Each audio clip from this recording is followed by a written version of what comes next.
Hello दोस्तों, पुण्य की जड़ पाताल में कहानी का भाग 6। सुबह पंडित जी सोकर उठते हैं तो उनके मन में बस एक ही चिंता होती है कि उनकी पत्नी श्यामा उनकी यह परेशानी कैसे दूर करेगी। पंडित जी बेमन से ही नहाते हैं और बेमन से ही पूजा करते हैं और अपना धोती कुर्ता पहनकर जल्दी तैयार हो जाते हैं। उनकी धर्मपत्नी उनके लिए सुबह का नाश्ता लाकर बाहर रखी खटिया पर रख देती है और पंडित जी से कहती है, लीजिए पंडित जी, नाश्ता कर लीजिए, हमने आपका मनपसंद नाश्ता बनाया है। श्यामा की तरफ देखकर पंडित जी कहते हैं, हमारा आज कुछ खाने का मन नहीं है। अब हमें बताओ कि पुण्य की जड़ पाताल का अर्थ हमें राजा जी को कैसे बताना है। श्यामा पंडित जी की तरफ मुस्कुरा कर देखती है और कहती है, सबसे पहले तुम नाश्ता करो, उसके बाद हम बताएंगे। पंडित जी श्यामा की जिद पर थाली में रखा हुआ मीठा चीला उठा लेते हैं और खाते हुए अपनी धर्मपत्नी से कहते हैं, देखो पंडिताइन, हमें ज़्यादा परेशान मत करो, हम वैसे ही बहुत परेशान हैं। श्यामा पंडित जी से कहती है, सुनिए पंडित जी, आपको राजा जी से क्या कहना है? तुमने सुंदर तालाब का नाम सुना है ना? पंडित जी श्यामा की तरफ देखकर कहते हैं, हाँ हाँ, हमने सुंदर तालाब का नाम सुना है। फिर श्यामा पंडित जी से कहती है, बस पंडित जी, तुमको राजा जी को सुंदर तालाब के पास लेकर जाना है और आंखें मूंद कर इतना कहना है कि पुण्य की जड़ पाताल में, उसके बाद जो होगा तुम भी देख लेना और राजा भी देख लेंगे। पंडित जी नाश्ता करके खटिया से उठ जाते हैं और अपनी पंडिताइन की तरफ देखकर कहते हैं, पंडिताइन, आज समझो हम सूली पर चढ़ने जा रहे हैं। अगर तुम्हारी बात कुछ गलत हुई तो राजा हमें फांसी पर जरूर चढ़ा देगा, क्योंकि इतने दिन उसने हमें बिना मतलब के असरफियों की थैलियां दी हैं।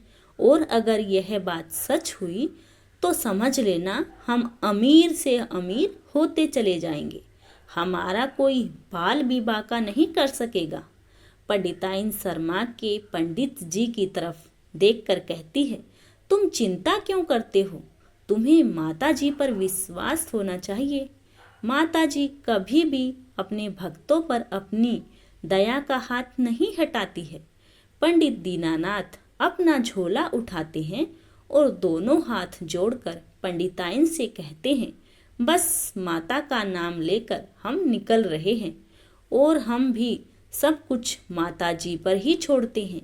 इतना कहकर पंडित जी घर से बाहर निकल आते हैं और पंडित जी के जाते ही अपने घर में बने हुए मंदिर में आकर पंडिताइन बैठ जाती है और माता जी के सामने दोनों हाथ जोड़कर कहती है, माता जी, सब कुछ अच्छा करना, आप ही ने हमें सपने में यह समझाया है, वही हमने पंडित जी को समझा दिया है। अब सब कुछ आपके हवाले है, हमारे पंडित जी की रक्षा करना। इतना कहकर पंडिताइन अपने दोनों हाथ माता जी के आगे जोड़ देती है। पंडित जी राज दरबार में आ जाते हैं। आज राज दरबार में जितने भी लोग थे पंडित जी को देखकर मुस्कुरा रहे थे, क्योंकि पंडित जी उनकी मुस्कुराहट के व्यंग्य को अच्छे से समझ रहे थे।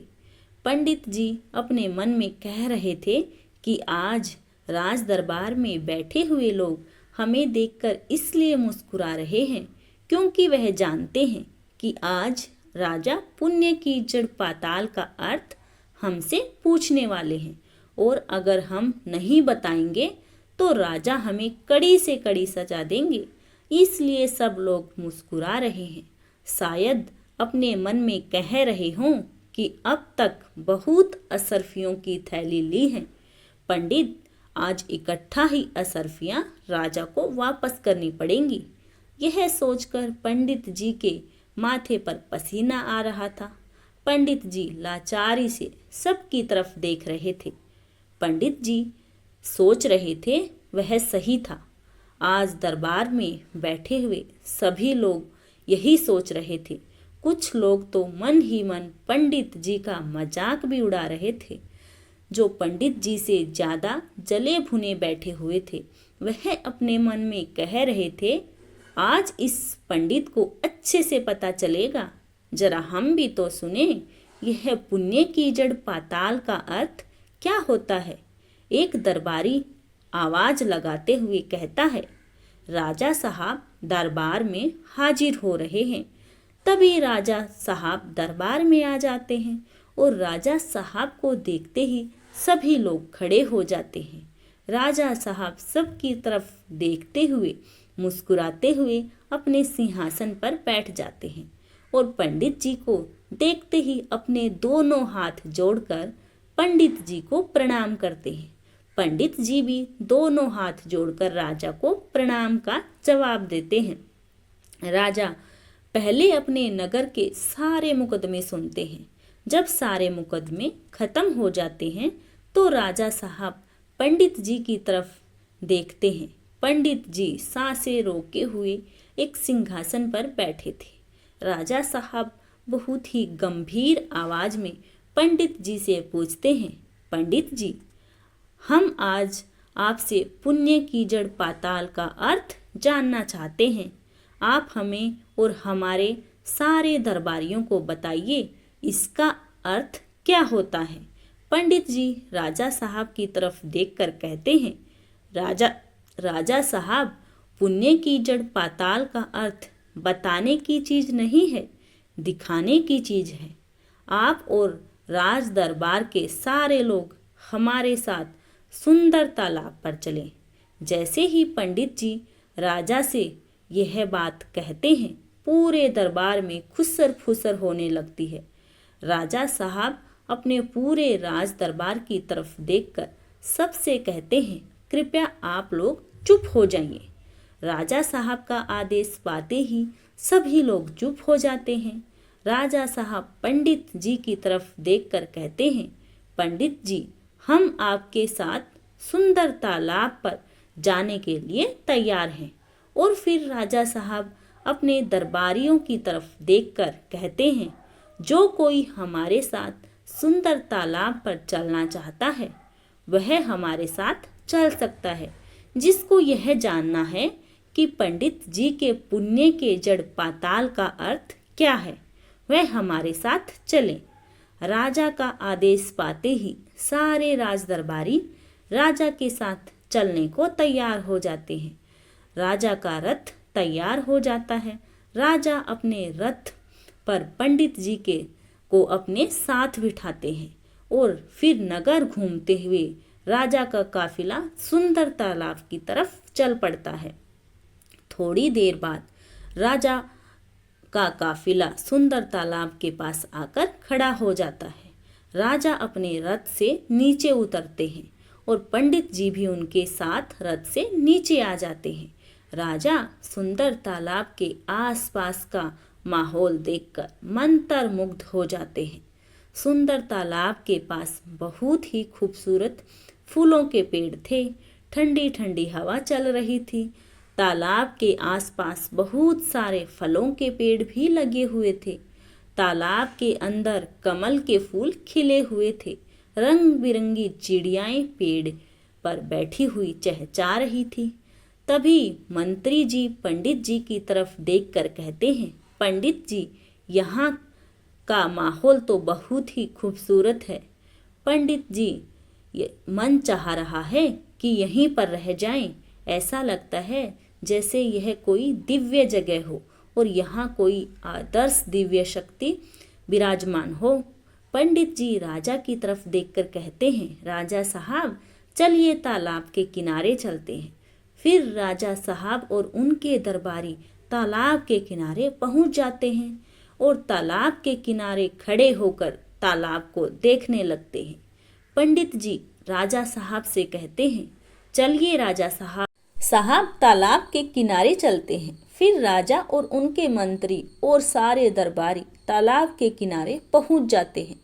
पंडित जी तालाब के किनारे पहुंचकर आंखें मूंदते हैं और जोर से आवाज लगाते हुए कहते हैं कि पुण्य की जड़ पाताल में। जैसे ही पंडित जी जोर से कहते हैं, पुण्य की जड़ पाताल में। वैसे ही तालाब का पानी अपने आप सूख जाता है और तालाब के अंदर एक सोने की सीढ़ी नजर आने लगती है। पंडित जी राजा की तरफ देखते हैं और कहते हैं, राजा जी तालाब के अंदर चलते हैं। राजा अपने मंत्री का मुख देखते हुए कहते हैं, मंत्री जी चलिए तालाब के अंदर चलते हैं। फिर राजा अपने दरबारी से कहते हैं कि आज पंडित जी पुण्य की जड़ पाताल दिखा रहे हैं। पंडित जी पहले सीढ़ी से नीचे उतरते हैं, लेकिन पंडित जी के मन में बहुत डर था। पंडित जी के माथे पर पसीना आ रहा था। पंडित जी मन में सोच रहे थे, पता नहीं तालाब के नीचे क्या होगा।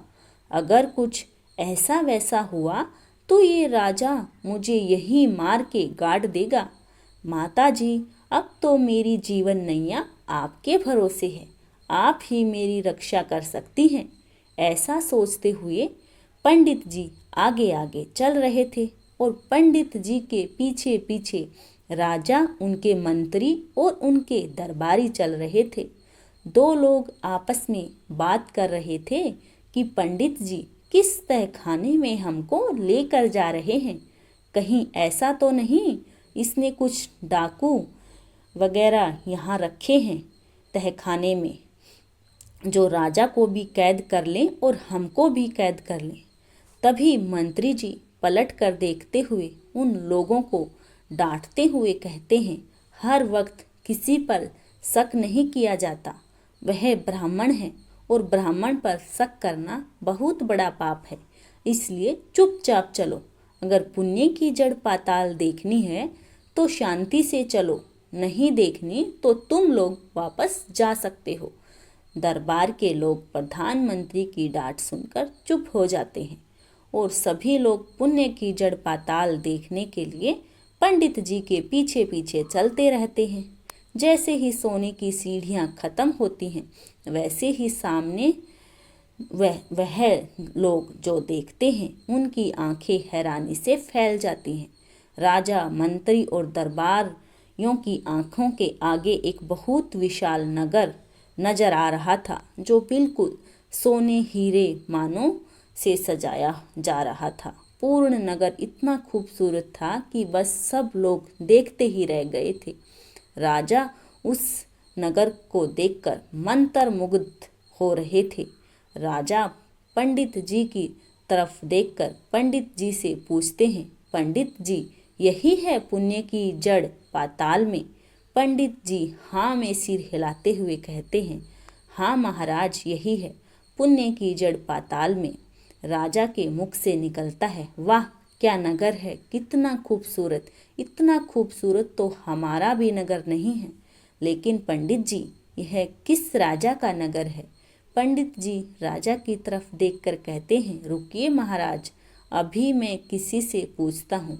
तभी पंडित जी एक आदमी को अपने पास बुलाते हैं और हाथ जोड़कर उससे कहते हैं, भैया मैं आपसे निवेदन करके पूछ रहा हूँ कि यह नगर किसका है? वह आदमी पंडित जी को ऊपर से नीचे तक देख रहा था और फिर पंडित जी से कहता है, अरे ब्राह्मण देवता, यह नगर पृथ्वी लोक के एक राजा का है। जब उस राजा की मृत्यु हो जाएगी तो वह राजा यही पाताल लोक में राज करेगा। पंडित जी उस आदमी की तरफ देखते हैं, फिर राजा की तरफ देखते हैं। राजा उस आदमी से कहता है, कौन है वह भाग्यशाली राजा? जरा हम भी तो उसका नाम सुने, जो पृथ्वी लोक में इतने पुण्य के काम कर रहा है कि उसकी जड़ें पाताल में बन रही हैं। धन्यवाद दोस्तों। इस कहानी का अगला भाग आपको अगली वीडियो में देखने को मिलेगा। तब तक के लिए धन्यवाद।